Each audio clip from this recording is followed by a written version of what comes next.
शेतकरी मित्र शेतकरी मित्र आपल्या आज पिंपरखेड गावामध्ये काय ड्रोनच्या द्वारे फवारणी चालू आहे। तर पिंपरखेडमधले हे आपले जे शेतकरी आहेत परमेश्वर ढेरे आहेत, तर ह्यांच्यासोबत आपण आज चर्चा करू। आणि यंकट आंधळे हे पण आहेत, पुन्हा ढेरे साहेब आहेत सगळे। तर परमेश्वर भाऊ, काय वाटतंय तुम्हाला ह्या आपल्या ड्रोनबद्दल? फवारणी चांगली होती ना, तिथे काय अडचण नाही। सोयाबीन कांबळीत केली असली, दगडीत केली असली तर काय अडचण येत नाही त्याला, म्हणजे बेवटाचं काम काहीच नाही।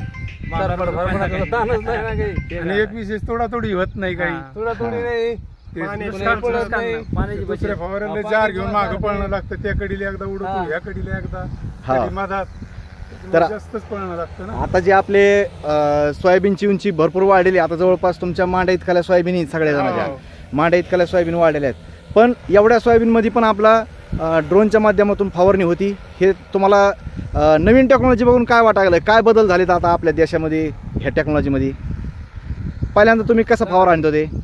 या टेक्नॉलॉजीमुळे अनामक बदल झालेले आहेत, कारण की शेती करण्यासाठी अशा नवीन नवीन टेक्नॉलॉजीची गरज आहे की शेतकऱ्याला हे शेती करण्यासाठी कमीत कमी वेळेत चांगला रिझल्ट येण्यासाठी आणि वेळेची बचत होते। आणि सर्व हे बघितलं फवारणी करताना तर याच्यामध्ये पाण्याची बी भरपूर बचत आहे, त्यामुळे एक प्रकारे ही नवीन टेक्नॉलॉजी ही आपल्यासाठी शेतकऱ्यासाठी वरदानच आहे। ही टेक्नॉलॉजी आपल्यासाठी उपलब्ध करून दिली, इफको ह्या कंपनीनं आपल्यासाठी उपलब्ध करून दिली आहे। पूर्ण भारतामध्ये नॅनो युरियाचा वापर व्हावा त्यासाठी हा जे आपला ड्रोन आहे, ह्या ड्रोन आपल्याला इफको कंपनीनं आपल्या पिंपरखेड गावामध्ये दिलेला आहे। किंवा ह्या टेक्नॉलॉजीचा वापर, नॅनो युरियाचा वापर असन, ह्या सगळ्या आपल्या पीक फवारणी असन, ही तुम्हाला सगळी सोयीस्कर जावा ह्यासाठी आपला ह्या कंपनीतर्फे हा ड्रोन मिळालेला आहे।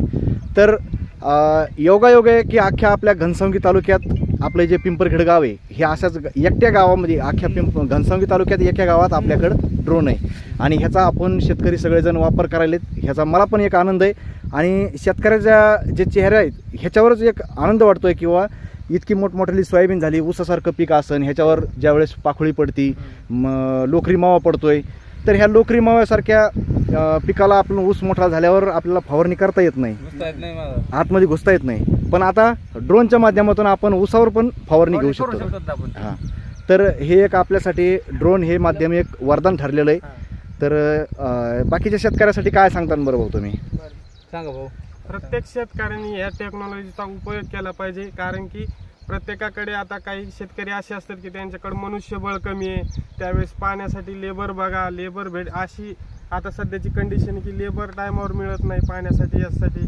त्यामुळं कमी वेळेत कमी पाण्यामध्ये सर्वांसाठी ही फवारणी करण्यासाठी हे एक चांगलं माध्यम आहे नवीन टेक्नॉलॉजी। 200 रुपये घेतो फवारेवाला, ते लेबरच घेतो 400 रुपये, मग काय उरलंय त्याच्यामध्ये?